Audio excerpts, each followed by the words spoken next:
안녕하세요. 오늘도 사연살롱을 찾아주셔서 감사합니다. 사람에게는 저마다의 지옥이 있다고 하잖아요. 제게 있어서 지옥은 친정 식구들이 아닌가 생각해요. 내 의지와는 상관없이 가족이라는 이름으로 묶여버린 사람들 때문에 자라면서도 그랬고 내 가정을 이룬 후에도 고통의 연속이었거든요. 천륜을 앞세워 평생 무리한 요구를 해대는 사람들을 어떻게 가족이라고 할 수 있겠어요. 그래서 50살 생일을 앞두고 친정 식구들과 절연을 하게 됐습니다.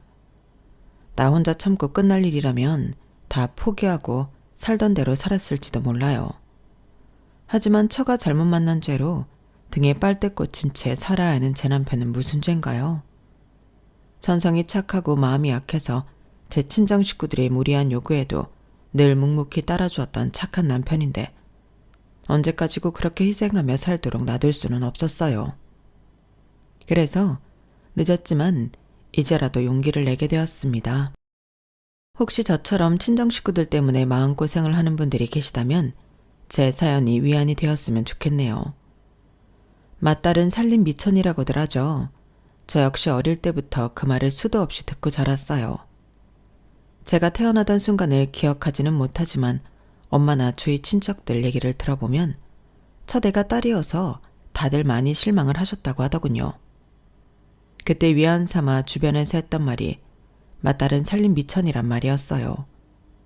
엄마한테는 그 말이 조금은 위안이 되었는지는 모르겠지만 당사자인 저는 제 어깨에 무거운 짐을 올린 것처럼 버거운 말이기도 했어요. 이제 겨우 말을 알아듣게 된 때부터 엄마와 외가 식구들은 제 귀에 딱지가 않도록 그 말을 해댔거든요. 명은이 너는 네 엄마한테 잘해야 한다. 첫애로 딸을 낳아서 네 엄마가 얼마나 시댁 눈치를 보고 살았는지 아니? 네가 하나만 더 달고 낳았어도 네 엄마가 그런 구박은 안 받았어. 기집애가 뭐가 급하다고 먼저 태어나서는 지 엄마를 힘들게 한 건지 명은이가 먼저 태어났어 봐. 네 친가에서 네 엄마를 업고 다녔지. 그러니까 미안한 줄 알고 네 엄마한테 잘해. 제가 기를 쓰고 남동생 대신 먼저 태어난 것도 아닌데 엄한 소리를 들어가며 어린 시절을 보내는 바람에 제 머릿속에는 늘 나는 죄인이라는 인식이 자리 잡게 되었어요. 그와는 달리 저보다 5살 아래인 남동생은 태어나던 순간부터 8차선 고속도로 인생을 점지받은 것처럼 주변의 환영은 물론 저는 한 번도 가져보지 못한 것들을 속속들이 누리게 되었죠. 지금은 흔해 빠진 과일인 바나나도 저 어릴 땐 귀한 과일이었는데 바나나가 글러브채 있어도 제게 주어지는 건 단 하나도 없는 반면 남동생은 질려서 안 먹을 정도로 차별이 심했어요. 바나나 하나 얻어먹겠다고 나의 어린 동생 앞에서 입만 쩍쩍 벌리고 한 입만 달라고 부탁을 했던 일이 아직도 잊혀지지가 않네요. 그때 일이 마음에 상처가 된 탓인지 지금도 저는 과일 가게에 가면 다른 과일은 제쳐두고 바나나부터 집어요. 웃기는 건 그렇게 사와서는 선뜻 제 손으로 까먹지도 못한다는 거예요. 한 송이에 고작해야 3, 4천 원 하는 값싼 과일인데도 어릴 때 금지당했던 기억 탓에 나는 손대면 안 되는 과일처럼 느껴지거든요. 그래서 지금도 제 남편은 바나나가 보이는 족족 까서 제 입에 넣어준답니다. 제 손으로는 잘 까먹지 못하는 걸 알기 때문이죠. 맞벌이를 하느라 바빴던 부모님 때문에 저는 어릴 때 거의 방목하다시피 자랐어요. 준비물도 제가 챙기지 않으면 챙겨주는 사람이 없었고 아침에 일기예보를 보고 우산을 준비하지 않으면 방과 후에 비를 맞고 집에 오기 일쑤였어요. 비 오는 날 우산을 씌워주기 위해 학교로 찾아오는 엄마들을 볼 때마다 얼마나 부러웠나 몰라요. 특히나 미처 우산을 챙기지 못한 날이면 비를 맞고 집에 오는 내내 가슴속이 그렇게 시리더라고요. 머리로는 부모님이 일을 하셔야 하니까 어쩔 수 없다는 걸 알면서도 서운하고 서글픈 마음까지는 어쩔 수 없었거든요. 그런데 시간이 흘러 남동생이 국민학교에 입학하고 나니까 내가 그동안 어쩔 수 없었다고 포기했던 것들이 꼭 그렇지만은 않았다는 걸 알게 되었어요. 그게 무슨 소리냐고요? 늘 일 때문에 바빠서 저를 챙겨줄 여력이 없다고 하셨던 부모님이 제 남동생한테는 너무나도 다른 대우를 해주셨거든요. 아직도 잊을 수 없는 게 동생이 국민학교에 입학하고 처음 비를 맞게 된 날이었어요. 동생이 비를 쫄딱 맞고 집에 들어왔다는 말을 들으신 부모님은 엄청 걱정을 하시면서 어린 아들한테 미안해 하시더라고요. 그리고는 곧바로 불똥이 제게 튀었어요. 너는 누나가 돼서는 동생도 하나 못 챙기고 뭐 하는 거야? 이 어린 게 비까지 맞고 집에 오게 만들어? 엄마, 나도 우산 없었어. 나도 비 맞고 왔단 말이야. 너랑 명훈이가 같아? 명훈이는 우리 집 기둥이라고 엄마가 몇 번이나 말을 해. 어떻게 누나라는 게 하나밖에 없는 동생을 챙길 줄도 모르고 되려 큰 소리야? 기집애가 지밖에 몰라서는 저런 걸 어디다 써먹어? 남들은 맞다니 살림미천이라 그러는데 저런 걸 어떻게 살림미천으로 써먹냐고. 아우, 이기적인 년. 한 번만 더 동생 안 챙기고 이기적으로 굴어봐. 집에서 내쫓아버릴 테니까. 동생은 나와 달리 귀한 존재라는 엄마의 인식은 어린 제 가슴에 피멍이 들게 했어요.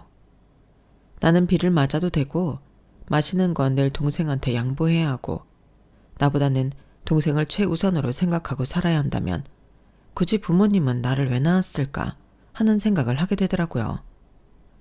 내 존재를 부정하는 엄마의 싸늘한 말에 나는 이 집에서 부모가 원하는 대로 살지 않으면 언제고 버려질지도 모른다는 두려움까지 안고 살게 됐어요. 그래서 제가 선택한 방법은 헌신적인 맏딸로 살아가는 거였죠. 그렇게 해도 칭찬은커녕 당연한 걸로 받아들여졌지만요. 제가 학교에 다니던 때만 해도 급식을 하는 학교는 없었어요. 다들 도시락을 싸고 다녔거든요.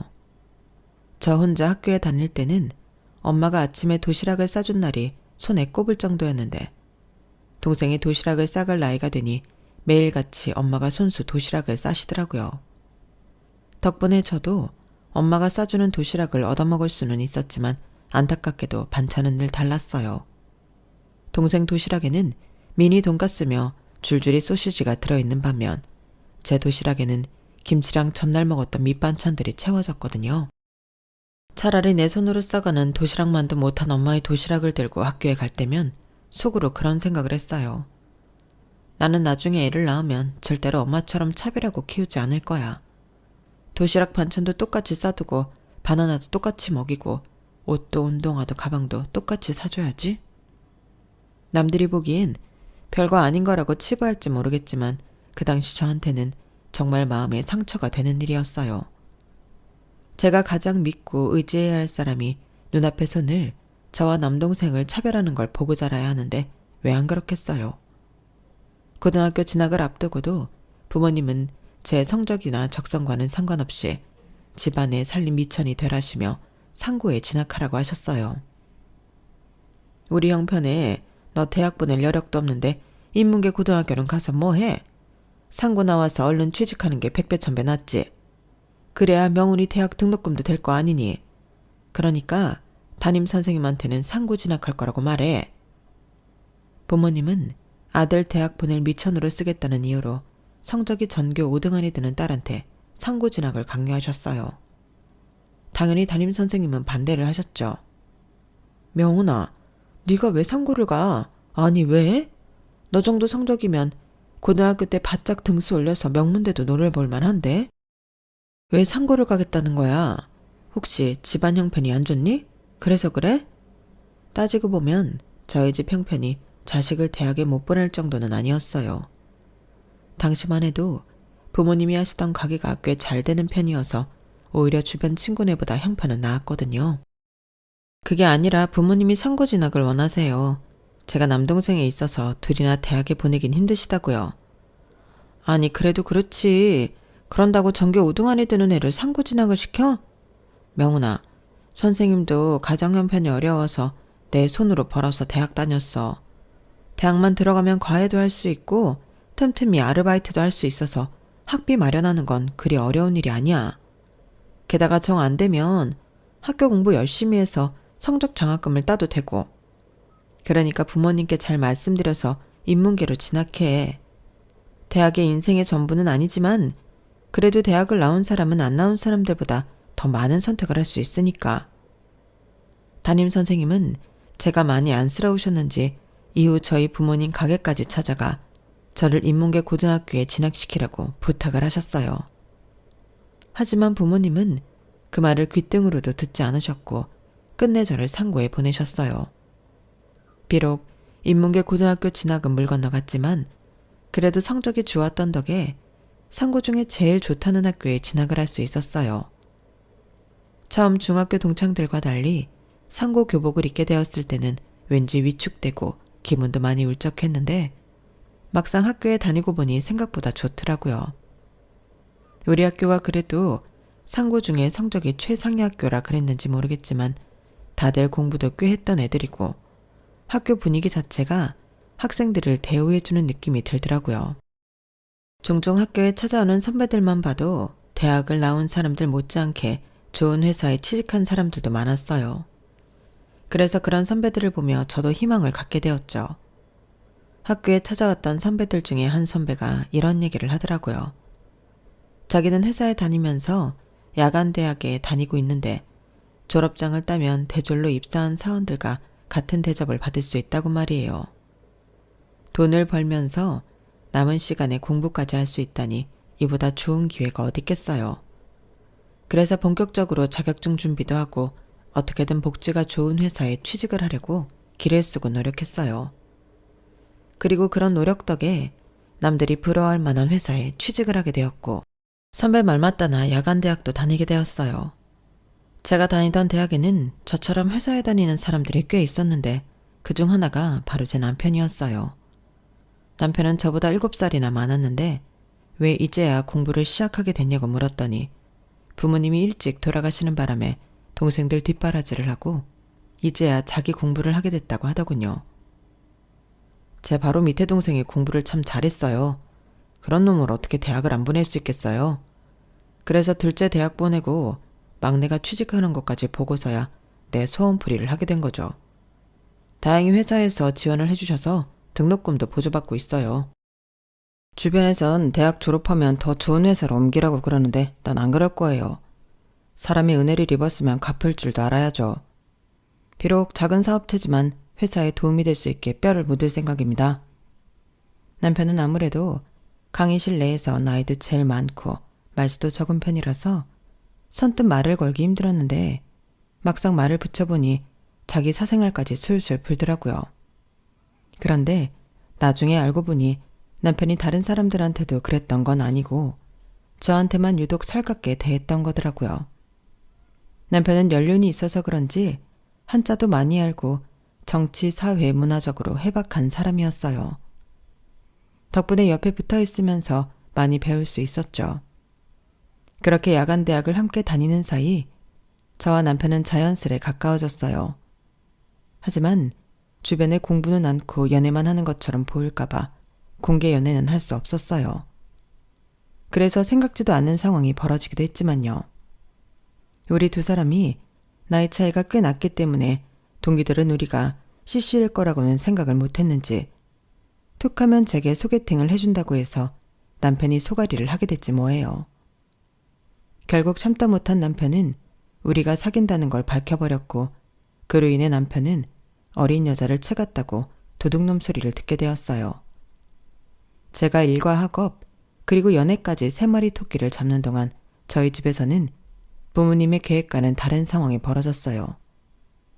애초에 남동생을 대학에 보내려고 저를 상고에 보냈던 부모님이었지만 정작 당사자인 남동생은 대학에 진학할 생각이 없다는 게 문제였죠. 정확히는 생각이 없는 게 아니라 능력이 안 되는 거였지만요. 어릴 때부터 부모님이 오냐오냐 해서 그런가 뭐든 끈기를 가지고 달려드는 법이 없던 동생은 공부도 금세 손을 놓고 말았어요. 대신에 당시 한창 유행하던 스타크래프트에 빠져서 학교도 안 가고 집에서 게임만 하고 있었어요. 엄마랑 아빠가 어르고 달래다가 그래도 안 되니 생전 처음으로 맥까지 들었지만 동생은 말을 안 들었어요. 오히려 반항을 하더라고요. 엄마 아빠가 나한테 해준 게 뭐가 있다고 그래. 내가 왜 게임에 빠졌는데. 다른 집 부모들처럼 놀이동산에도 같이 가주고 주말마다 같이 놀아주지도 않았으면서 왜 이제 와서 내가 하고 싶다는 것도 못하게 하냐고. 그동안 방치했으면 앞으로도 쭉 모르는 척하고 살아. 이제 와서 부모 노릇하겠다고 나서지 말라고. 목에 핏대까지 세어가며 고래고래 소리를 지르는 아들 앞에서 부모님은 망연자실한 표정이 되었어요. 바쁜 와중에 그래도 아들한테만큼은 해줄 수 있는 걸 전부 해줬는데 그런 자신들한테 해준 게 뭐 있냐고 따지는 아들을 보니 그간의 노력이 수포가 되는 기분이었을 거예요. 앞으로 나한테 이래라 저래라 하지 마. 어차피 나 같은 돌머리는 공부해도 대학 절대 못 가. 그러니까 헛된 꿈 갖지 말고 현실을 받아들이라고. 비록 공부는 못하는 동생이었지만 그래도 자기 자신에 대한 주제 파악은 제대로 했던 동생은 아득바득 자신을 대학에 보내려는 부모님의 뜻을 한 번에 잘라버렸어요. 당시에는 이런 동생이 이해가 안 갔어요. 복에 겨워서 저런다 생각했거든요. 그런데 나중에 동생이 군에서 휴가를 나왔을 때 제게 그런 말을 하더라고요. 누나는 누나가 나 때문에 누릴 건 못 누리고 희생하고 살았다고 생각하겠지만 나도 내 나름대로 편하지만은 않았어. 누나도 알잖아. 난 누나처럼 똑똑하지도 않고 뭔가에 악착같이 달려지는 성격도 아니라는 거. 그런데도 엄마랑 아빠는 늘 나한테 기대를 하잖아. 난 능력도 안 되는데 말이야. 엄마 아빠가 대놓고 말하지는 않았지만 모르긴 해도 항상 나랑 누나를 비교하고 있었을걸? 딸은 아무것도 안 해줘도 지가 알아서 다 해내는데 기껏 투자한 아들은 왜 이 모양일까? 근데 그거 알아? 부모가 말을 안 해도 당사자인 나는 느낀다는 거. 나는 태어나서 지금까지 매 순간 누나라는 벽 앞에서 좌절감을 맛봐야 했어. 차라리 내 누나가 공부도 못하고 노는데 정신 빠진 구제불능 날라리였으면 좋겠다고 생각했다고. 누나가 나를 이렇게 불행하게 만든 거야. 나 때문에 자기 인생이 불행해졌다고 말하는 동생을 보니까 서운하기도 하면서 한편으로는 안 됐다는 생각도 들었어요. 동생 말을 100% 인정할 수는 없지만 지도 얼마나 힘들었으면 모든 걸 남의 탓으로 돌리게 됐을까 생각했거든요. 동생이 군에서 제대하고 얼마 지나지 않아 저는 결혼을 했어요. 부모님한테 등 떠밀려 동생 대학 등록금을 대려고 적금을 들어두었던 제 월급은 고스란히 제 결혼 비용으로 사용할 수 있었어요. 동생이 대학에 못 들어갔으니 당연한 결과였죠. 그런데 제가 결혼하고 2년쯤 지났을 때였어요. 조류 독감의 여파로 부모님이 하시던 닭갈비집이 문을 닫게 된 거예요. 그동안에도 한 번씩 조류 독감이 돌긴 했지만 그 애는 유독 심해서 몇 달이나 장사를 제대로 못한 부모님으로서는 더 이상 버틸 여력이 없었거든요. 그 바람에 부모만 믿고 일도 않고 백수로 살던 동생 역시 타격을 받게 되었어요. 보다 못한 남편이 나서서 제 동생 일자리를 알아봐 주었지만 한 달도 채우지 못하고 힘들다고 뛰쳐나와 버리더라고요. 괜히 소개를 해준 제 남편만 신용을 잃게 된 셈이었죠. 그런 아들을 탓해야 할 부모님은 오히려 제 남편을 원망했어요. 지는 넥타이 매고 에어컨 나오는 사무실에서 편하게 일하면서 남의 귀한 아들은 땡 뺏어서 일을 하게 해? 이런 삼복더위에 작업복까지 입고 일하라 그러면 누가 하겠냐고. 직장이라고 별 그지 같은 거 하나 구해주고선 자기가 처남 직장까지 해줬네. 생색에다 내고 말이야. 사람이 그러는 게 아니야. 지 동생이라면 그런 자리 소개하겠냐고. 그럼 기술도 없고 학벌도 없는 녀석한테 어떤 자리를 주선해줬어야 하는 걸까요? 아무리 내 부모지만 정말 말도 안 되는 억지를 부린다 싶었어요. 그래서 한마디 하려는데 남편이 먼저 선수치더라고요.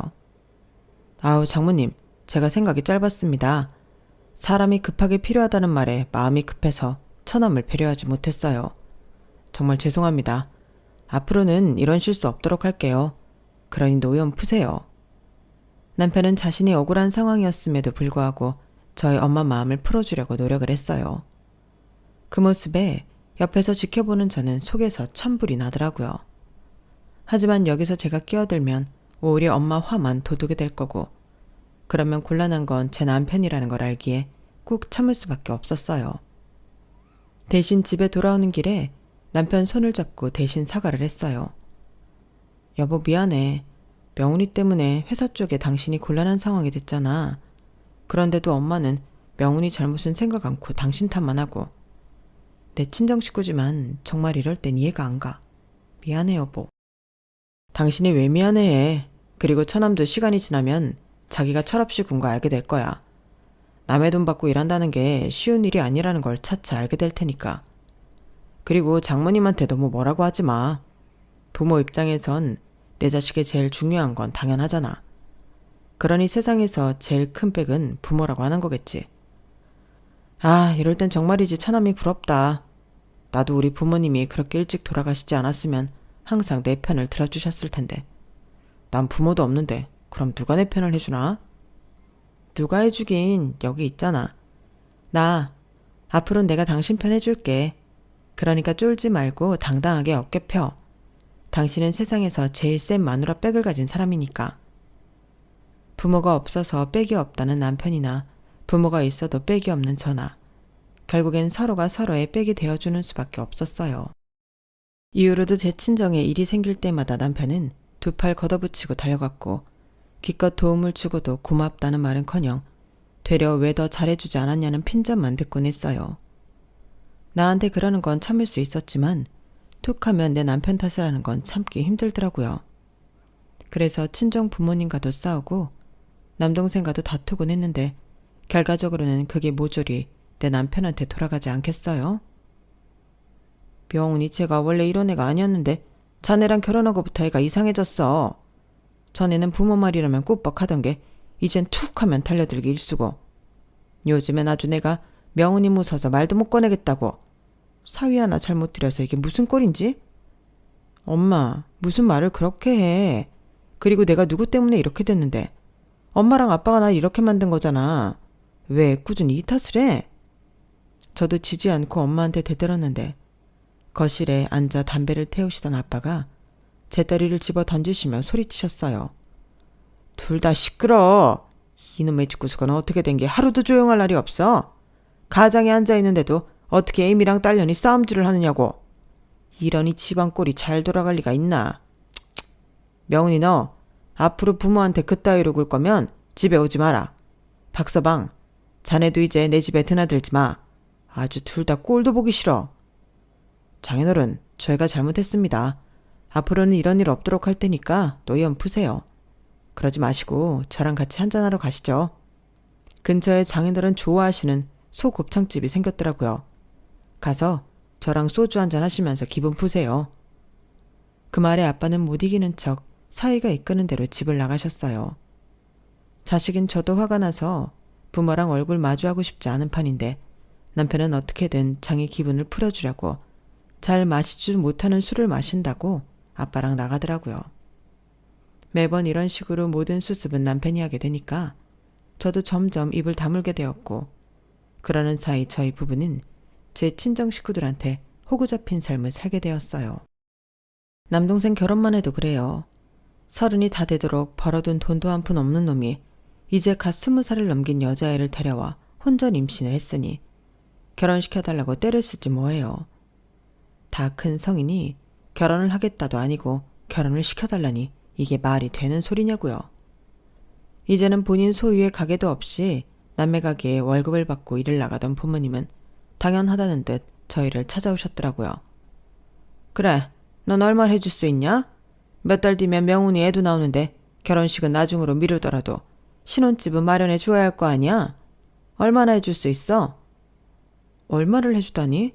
엄마, 나한테 돈 맡겨놨어? 그리고 지들 결혼은 지들이 알아서 해야지 왜 나한테 와서 명훈이 결혼자금을 묻냐고.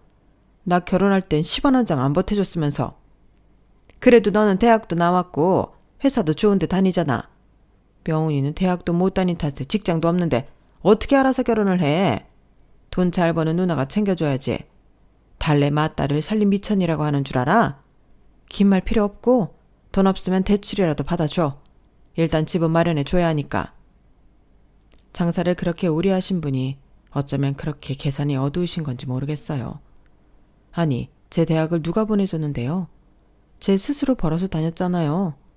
그런데도 매번 부모님은 마치 저만 부모 도움으로 대학 다니고 동생은 그 혜택을 못 받은 것처럼 말씀하시더라고요. 정말 말을 하자면 억울한 게 한두 가지가 아니었지만 그걸 토로한다고 해서 이해하고 받아들이지 않으시니 소귀의 경읽기나 다름이 없었어요.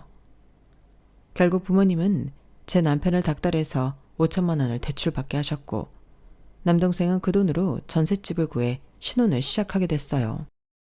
말로는 대출만 받아주면 매달 얼마씩 돈을 갚아주시겠다고 하셨지만 어림도 없는 소리였죠.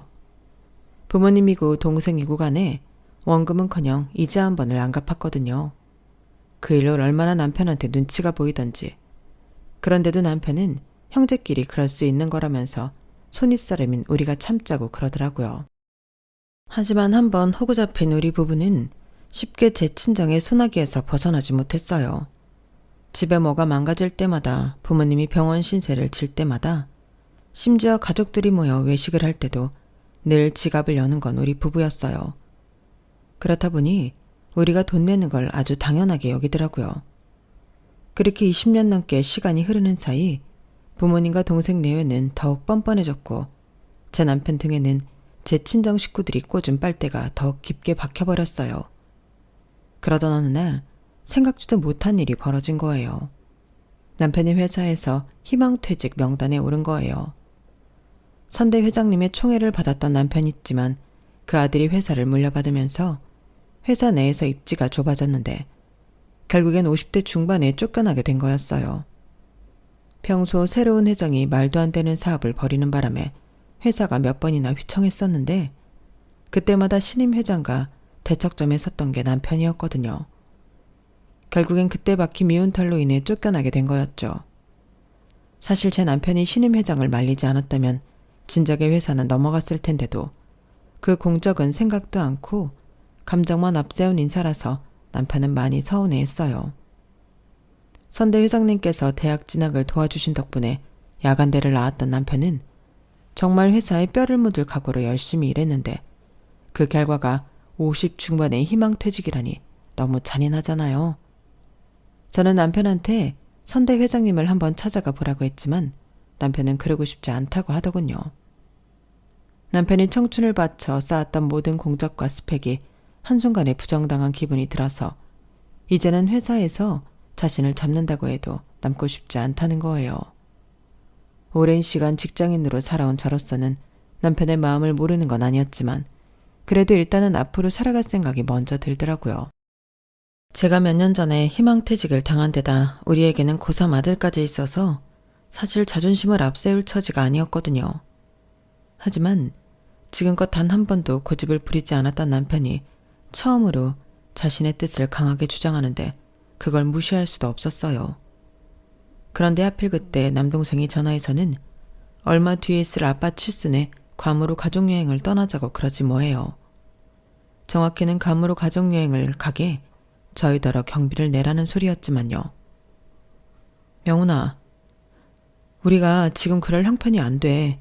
네 매형이 회사에서 나오게 됐어.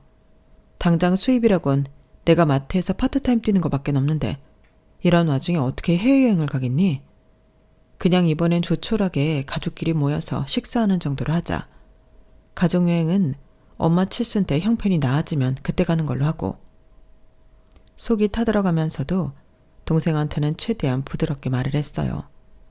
그랬더니 이놈이 말귀든 못 알아먹는 건지 철딱서니가 없는 건지 글쎄 이러지 뭐예요. 당장 월급 이행 못 받는다 쳐도 퇴직금은 받을 거 아냐. 30년 가까이 근무했는데 퇴직금도 꽤 나올 테고. 그 돈이면 여행 경비 내고도 남지 않아? 유럽으로 가자는 것도 아니고 꼴랑 괌 여행인데 돈 몇천밖에 더 들겠냐고. 집사람도 그렇고 우리 지우도 그렇고 괌 가고 싶다고 난리란 말이야. 지금껏 지는 집안일에 돈 한 푼 안 냈으면서 지 돈 아니라고 돈 몇천을 우습게 하는 꼴에 순간 화가 치밀었어요. 뭐 이 자식아? 꼴랑 괌? 그래. 그럼 돈 몇천밖에 안 드는 여행이니까 이번엔 네가 내라. 그러면 우리도 갈게.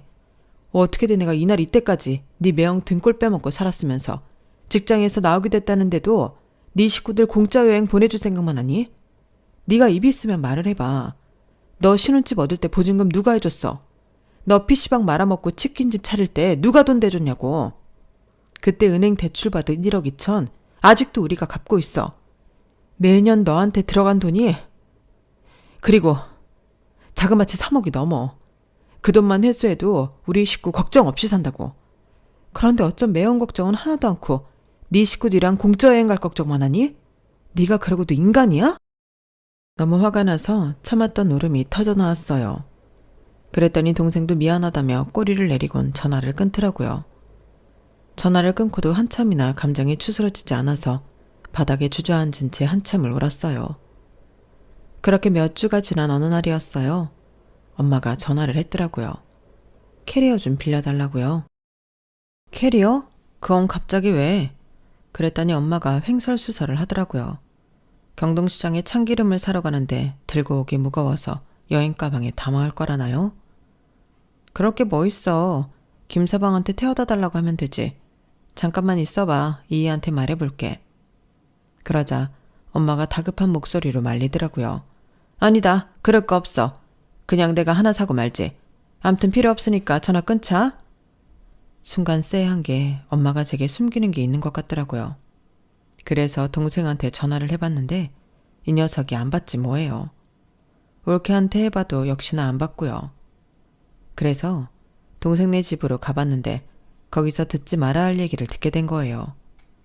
가게 안쪽 테이블에 저희 부모님이 와 계셨는데 손님이 뜸해서 그런지 동생 내외도 함께 테이블에 앉아서 이야기를 하고 있더라고요. 난 누나가 갑자기 왜 전화했나 했더니 이게 다 엄마 때문이었구나. 엄마도 그렇지. 그깟 캐리어 얼마나 한다고. 그냥 하나 사면 되지. 뭘 누나한테까지 전화해서 가방을 빌려달라고 그랬어. 하마터면 우리 괌 여행 가는 거 들킬 뻔했잖아. 들어보니까 매형이 회사 그만둔 것도 아니고 잘린 것 같던데 그러다가 앞으로 우리한테 엉겨붙으면 어쩌려고. 저번에 누나랑 통화해보니까 여차하면 그동안 빌려준 돈 다 내놓으라고 할 것 같더라고. 그러니까 누나 심기 건드리지 말고 살살 달래놓고 연락 않고 사는 게 최선이야. 이제 단물 다 빠졌는데 누나 내랑 연락하고 지내봐야 우리 선에 떨어지는 것도 없어. 맞아요, 어머님. 침몰하는 배에서는 얼른 발을 빼는 게 상책이에요. 그러자 엄마는 내심 아쉽다는 표정으로 그러시더군요. 누가 그걸 모르니? 그래도 한 번 쓰고 끝날 여행 가방을 굳이 돈 주고 사려니 아까워서 그랬지. 예, 이번 여행 가는데 내가 2년 부은 적금도 깨고 개도 깨고 네 아빠 비상금까지 탈탈 털었어. 여행 갔다 오고 나면 우리 아주 개털이라고. 엄마, 우리 치킨집 잘 되면 그땐 우리가 낼 테니까 너무 생색 좀 내지 마. 매형은 20년간 집안 행사에 돈 다 내고도 한 번도 생색 안 냈는데 엄마랑 아빠는 왜 이렇게 쪼잔해? 암튼 누나한테는 우리 괌 여행 가는 거 비밀이니까 다들 입단속 잘해야 돼. 당장 내일 출발인데 재수없게 누나한테 들키면 귀찮아지잖아. 얼마나 열중해서 여행 계획을 짜는지 제가 가게에 들어와 있는 것도 모르더라고요. 그 길로 조용히 동생네 가게를 나온 저는 집으로 걸어가는 내내 닭똥 같은 눈물을 흘렸어요. 차라리 부모도 형제도 없는 고아였다면 이렇게 가슴이 찢어지지 않았을 것 같더라고요. 그렇게 미친년처럼 터덜터덜 집에 돌아왔는데 마침 남편이 술을 한 잔 걸치고 걸어오고 있더라고요. 체격 좋고 탄탄하던 내 남편은 어디 가고 이제는 반 늙은이가 돼서 어깨가 축 처진 걸 보니 멈췄던 눈물이 다시 쏟아졌어요. 그래서 예전처럼 엉엉 소리까지 내며 남편한테 안겨 울었더니 남편이 제 머리를 쓸어주며 그러는 거예요. 우리 명훈이 누가 울렸어? 말해봐. 내가 아주 아작을 내줄 테니까. 혹시 나 때문에 온 거야? 회사도 잘리고 이제 돈 못 벌어다 주는 못난 남편이라서? 누가 당신 보고 못난 남편이래? 그런 거 아니야. 그리고 당신이 왜 잘려? 당신 발로 당당하게 나온 거잖아. 그깟 회사 다시 받아준데도 절대 안 보내. 괜히 남편한테 미안해서 큰 소리를 쳤더니 남편이 글쎄 그러지 뭐예요. 이거 곤란한걸? 회사에서 나보고 다시 와달라던데 당신 무서워서 절대 가면 안 되겠네? 그 말에 안개가 꽉 낀 것처럼 답답하던 머릿속이 순식간에 확 풀리는 것처럼 정신이 또렷해졌어요. 뭐라고? 회사에서 다시 오래? 정말? 그럼 가야지. 당장 가야지. 이 사람 좀 보게. 좀 전에는 절대 가지 말라더니 이젠 당장 가라고 그러네. 어쩌나? 가야 되나 말아야 되나? 남편은 저를 놀리면서 희죽대고 웃었어요. 알고 보니 남편이 그날 함께 술을 마신 상대는 다름 아닌 선대 회장님이었더라고요. 제 남편이 쫓겨난 사실을 뒤늦게 알게 된 회장님은 아들한테 회사를 넘기기로 했던 약속을 깨고 다시 회장 자리에 복귀하셨다네요. 그리고는 제 남편을 사장으로 승진시키고 당신 아들은 그 밑에 전무로 앉혔다더군요. 당장 다음 주 월요일부터 출근해야 한다며 남편은 다시는 입을 일 없을 줄 알았던 양복과 셔츠를 꺼내다 달아달라고 했어요. 양복이랑 셔츠뿐이겠어요? 남편이 해달라면 양말에 팬티까지 다 달아줘야죠. 그렇게 제 남편은 다시 회사에 복귀를 했고 저는 그 길로 차를 몰고 공항으로 갔어요. 며칠 동안 열심히 준비한 서류까지 챙겨든 채로요. 입국장에서 남동생 이름이 적힌 플랜카드까지 들고 서 있었더니 막 입국장으로 나오던 동생 내외와 제 부모님이 마치 귀신을 본 것처럼 저를 보고 놀라더군요. 명훈아, 여기야. 누나가 아침부터 와서 기다렸잖니. 그래, 괌 여행은 잘 다녀왔어? 네 인생의 마지막 해외여행이 될 텐데 신나게 놀고 오지 그랬니? 엄마랑 아빠도 얼굴이 좋아 보이는 걸 보니 여행이 즐거우셨나 보네? 아, 그 캐리어가 이번에 새로 산 거구나? 딸내미는 남편의 회사에서 잘리는 바람에 죽어라 죽어라 하는데 캐리어 사기 아까워서 그거 빌려달라고 전화를 다 하고. 엄마도 참 대단해. 그래도 엄마가 끝까지 그렇게 매정하게 낳아준 덕분에 나도 확실히 마음을 정할 수 있었어. 긴 여행에 피곤할 테니까 요점만 간단히 할게. 일단 엄마랑 아빠 몫은 8,700만 원이야. 리모델링 할 때 우리가 돈 내준 거 잊지 않았겠지? 그리고 명훈이는 아우 이거 좀 세다. 너 신혼집이랑 네 차 살 때 들어간 돈이랑 지우 학원비 모자란다고 수시로 빌려간 돈. 그리고 치킨집 차린다고 대출 받아달라고 했던 돈까지 도합 3억 4,500이네? 너 이거 갚으려면 치킨집도 정리해야겠다? 하긴 네가 정리 안 해도 내가 가압류를 걸 테지만 다들 내가 무슨 말 하려는지 알고 있지? 이 돈 한 푼도 빼지 말고 싹 다 갚아. 다들 알 거야.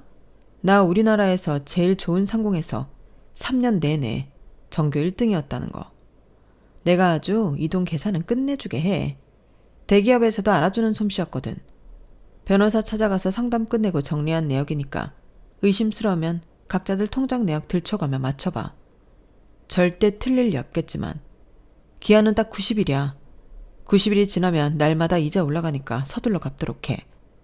우리 간의 동계산 끝나면 그날로 부모 자식 관계도 끝나는 거고 남매 관계도 끝나는 거니까 깔끔하게 처리하자고. 그동안 너무너무 야속했고 사무치게 서운했어. 그래서 아주 징글징글하게 정 떨어졌으니까 이번 생에 다시는 만나지 않도록 채무관계 깔끔하게 끝내줘. 적어도 인간이라면 최소한 그 정도는 해줄 거라 믿어. 저는 서류 봉투에 담아간 채무 내역서를 건네고는 공항을 빠져나왔어요. 집으로 돌아오는 차 안에서 그동안 가족들과 함께했던 순간들을 떠올려 봤어요. 어떻게 된 게 단 한 번도 이 사람들한테 저는 가족인 적이 없었던 것 같더라고요. 그래서 눈물도 안 나는 거 있죠. 그와는 반대로 부모님과 동생은 제가 미친 듯이 전화를 해댔어요. 전화를 안 받자 문자를 보내는데 하나같이 구구절절 하더군요. 결국은 돈 문제는 없던 걸로 해달라는 거였지만요. 예전 같으면 가족인데 그냥 용서해주라고 했을 남편도 이번만큼은 제 편이 되어주었어요. 그래서 90일 동안 내 부모와 동생 내외랑 피 터지게 싸워가며 모든 걸 정리할 수 있었어요. 솔직히 저는 이 돈을 다 못 받을 줄 알았는데 쥐어짜니까 어떻게든 받게 되더라고요. 그 말은 돌려 말하면 부모님과 동생한테는 저한테 받을 돈을 갚을 정도의 여력이 있었다는 반증일 거예요. 그러면서 지금까지 죽는 소리를 하면서 저와 제 남편 등의 빨대를 꽂고 신나게 쪽쪽 빨아댔던 거죠. 혹시 제 사연을 듣고 마치 내 얘기 같다고 느끼는 분들이 계시다면 제 사연이 그분들께 조금이나마 위로가 되었기를 바랍니다. 지금까지 제 사연을 들어주셔서 감사합니다. 모두들 건강하시고 행복하세요. 여러분, 사연 댓글에 응원과 현명한 조언 부탁드려요. 좋아요와 구독은 저에게 큰 힘이 됩니다. 오늘도 좋은 일 가득하세요.